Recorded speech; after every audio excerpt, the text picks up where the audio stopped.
You line up the weak side first, because if needed, you can take a little bit of this hair off the strong side just to make it match this opposite weak side. Right, what's going on YouTube? Today we got low taper, mid taper, low taper. You do a low taper? Yeah. Alright, low taper, all natural cut. Y'all gonna see a lot of these. So y'all boys that use enhancements, do not get scared, because y'all gonna have to learn how to do this natural cut. So we about to just do we about to cut it down to a certain length. We about to do a low taper.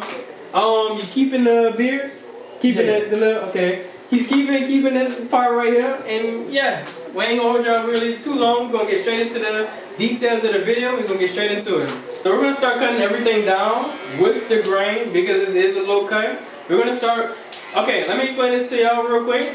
Cutting against the grain is basically cutting against where the hair wants to naturally grow. His hair naturally wants to grow downwards, towards the front, down to the side, towards the front of his hairline, like this, like so. Going against the grain actually lifts the hair up, boom, just like that.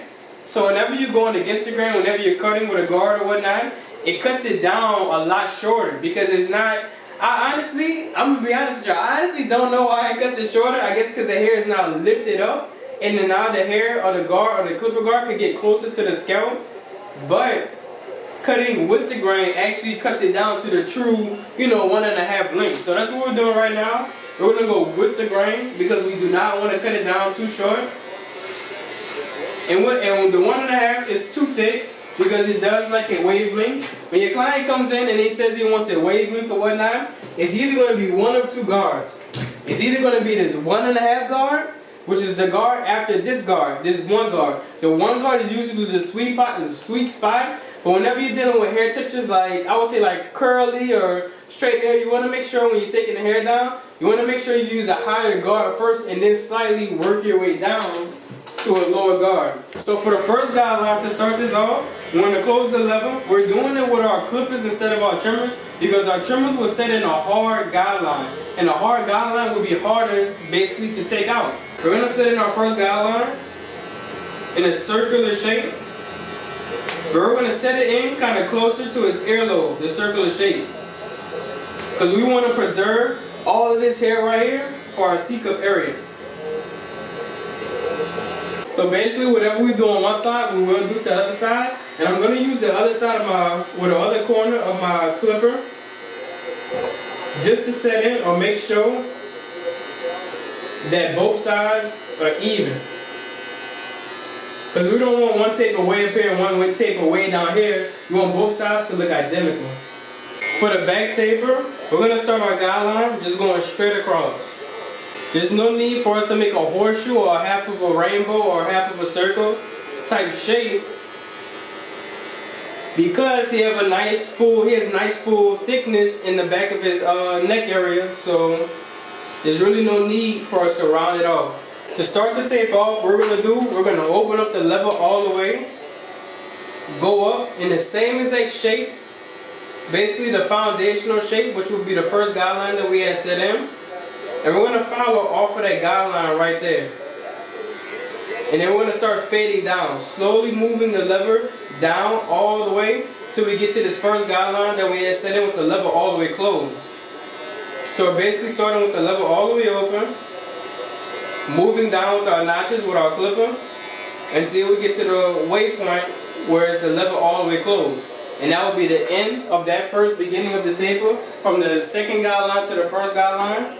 And because I know I took everything down with the one guard, I'm going to start debulking or start my fading down process with the guard higher. One higher than the guard we just used would be this 1.5 guard. So we're going to start with the lever all the way open. I'm reminding you right now that I'm using my corners, I'm only using the left side of my blade just to get this part right here, because if I use the whole blade, I'm going to wind up cutting all this hair, which I don't intend to cut, and that will mess up my blend or my taper. So we're going to use this left corner side, and then once we move over to this side, we're going to use our whole entire blade, or our right side of our blade. And this is with the lever all the way open. Whenever we do start with a new guard, we will work with our lever all the way open, and then work down to the lever being all the way closed. And we're just slowly moving down in a fade. And this is a technique that I learned. It's just down fading. Down fading helps prevent not fading too high. So a lot of beginner barbers, we fade too high, we start fading up, and then once we're done fading, we wind up way up here instead of just being in this one little area right here. You know, it physically kind of takes like 3 hours before water really, or 4 hours before water really gets in your system. So now we're at the point with our one guard. Start with the level all the way open, and continuing where we had left off with the 1.5 guard. And when I get to this area right here, I'm tilting my blade, tilting my clipper to ensure that I'm preserving all of this area right here. And that area is preserved for our C cup. And to have a high profile C cup, you need hair all right here. And every low taper has a C cup. Every low taper, every mid taper has a C cup. High tapers just go straight down, and they don't have none of this. All this is faded out right here. Now next up is to get this half guard. That's the guard that's smaller than the one guard. Level all the way open, and just repeat the same exact process. Starting from when you left off with the number one guard, and just working your way down. And once you feel like you're at a decent length, or you feel like you're at a stoppage point to where everything is faded out, you can obviously close it halfway or open it halfway, the lever, and detail. Detail is a very important part when it comes to barbering or taking your haircut to that next level. So you want to make sure you learn how to detail. Detailing is basically getting all the dark spots and basically dividing them, or splitting at least 2 hairs into 1 or 4 hairs into 2, making the blend look a lot smoother. And that right there, just that one little step, or that one little taking the initiative to detail, but taking haircuts to a whole new level, but bringing more clientele for you, will expand basically your skill level. So basically, for the back taper, what we're going to do for the back taper is exactly what we did for the 2 side tapers. It's the same exact process. We don't switch nothing up. That's what's so good about this this technique that I use. You can use it on anybody. You can use it on any hair texture, any skin color. It doesn't matter. It's the same exact thing. So whenever somebody comes in, you know they might want a different haircut, but I already know the steps that I'm going to achieve, or the system that I'm going to use, because I use the same exact system on everybody. A lot of beginner barbers, we tend to, I'm going to say we, because I'm basically a beginner barber myself, I would say, but we tend to kind of come up with a lot of different scenarios, or a lot of different techniques that allow us to mess up when we're doing somebody's haircut, because now we faded their side tapers one way, but then we're going to fade the back taper a whole different way, and that creates non-consistency or inconsistency with inside of your fade, or the proportion of, you know, right taper to left taper to back taper. That creates just that inconsistency that we don't want. So basically, we're doing the same exact thing, level all the way over, and then slowly closing and moving down. Hopefully y'all can see, y'all can. And we're just moving down till we get to the level all the way closed, level all the way over.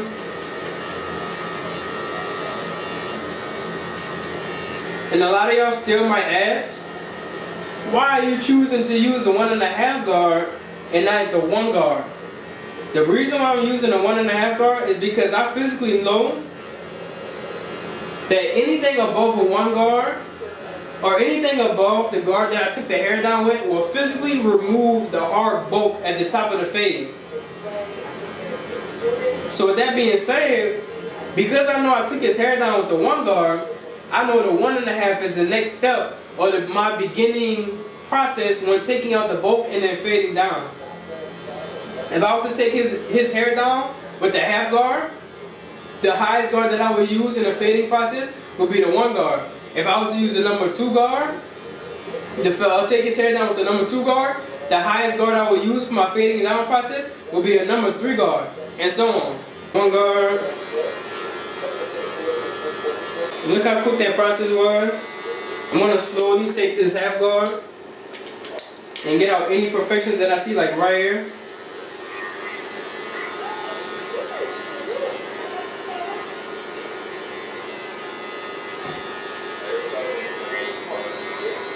where it is that they helped out.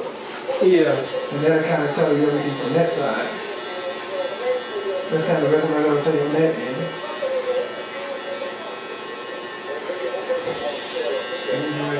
I already know it.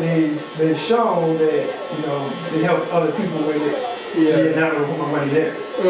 That's kind of what you want to do on that side there.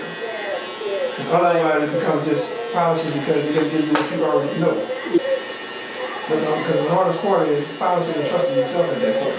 Yeah. And again, you got to start somewhere. So, YouTube, obviously with the lineup, we're going to do the strong side and the weak side. Our client, if you take a look at it, I would say his right side, this side right here, is his strong side, and this side is his weak side. You always want to work to the weak side first because, like I said earlier, you can always take hair away, but you can't bring it back. If I work my way to this weak side, and I did this strong side first, I can't physically put hair right here, you know, place your hair right here unless I want to add some fake hair. So I physically can't make that straight lineup that we want because the lineup will be right here compared to the strong side over here for me to have a successful straight lineup. So obviously, you line up the weak side first because if needed, you can take a little bit of this hair off the strong side just to make it match this opposite weak side. First thing you want to do is start in the middle. Start in the middle, make your first indentation point right here. Make your first indentation, and then once you do that, whatever the weak side is, you work towards that side, which will be this right side right here, over here. You don't want to do it all the way. You want to take your step back, look at the lineup, see if you need to make any adjustments. Go back in. Slowly making everything come together, and this is an all natural haircut. And we make this little indentation point right here, this vertical bar, connecting these two spots.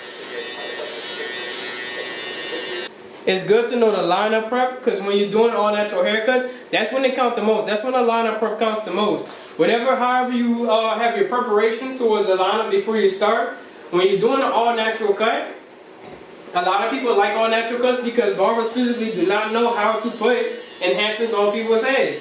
So people tend to go away from, you know, enhancements and they go with all natural cut just to see, or somebody would like to see their lineup, you know, before you physically put the enhancements on there. And you as a barber, you don't want to get scared or nervous because, hey, I'm used to covering up certain areas that might not be as straight and, you know, all that other stuff. So it's good to know how to cut hair naturally before you actually learn how to use enhancements.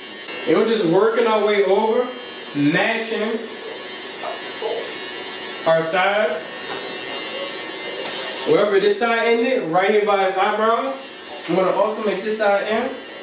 If it's straight, you start this C-cup indentions. Basically doing one side and then matching the opposite side with the previous side that you just lined up. So to make the C-cup, it's just as easy.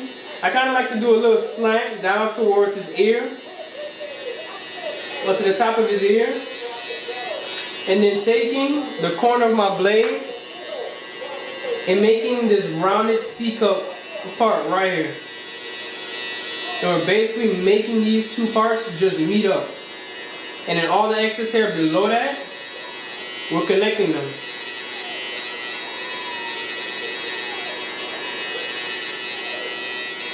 Just a little different perspective of life when you get older. I take a lot of things for granted when you're a kid, for real. So About that.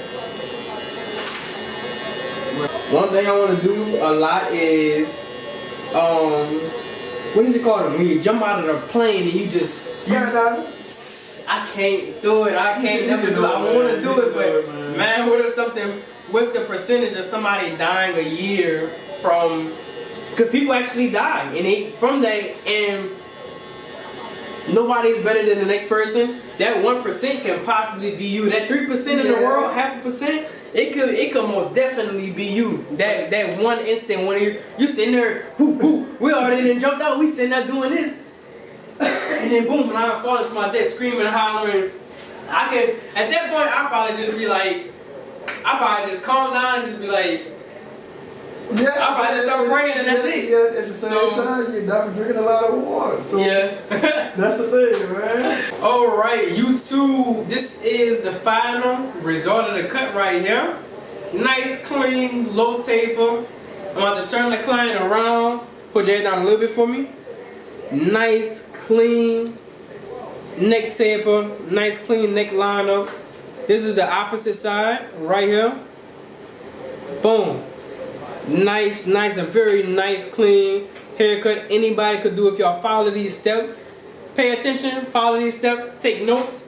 If you don't take notes, watch the video over and over and over again so you wanna drill this in your brain, drill these steps in your brain so whenever a client wants this type of look, this is an all natural look. Whenever a client wants this type of look, you know, you could go in there with confidence and know exactly what to do for them. But it's HYB. If you're not handling business in what you're doing, and we out. If people know that, or if people just don't understand it for real. They probably haven't been taught that for real, so. See, you definitely got there when it comes down to the dreadlock. I know that's a whole nother ballgame. Yeah. Just stickiness everywhere. Then they got so little hair to work with. Put your head down a little bit. Right there. That's the last thing that I'm missing to get the next level cuts that I want. It's physically just a wash boot. Just a wash boot, and that's it. Because then I'll be able to get all the dirt and the grime from off people, you know, out of people's scalps and hairs and stuff like that. Basically cleaning the skin so the line could be a little bit more sharper. The hair could be a little bit more laid down when it's time to be in blending stuff like that. So washing your hair plays a big part. But yeah, y'all, that's the end of the video right there. Sharp, nice, clean, crisp. And this is an all natural cut, bro. All natural cut.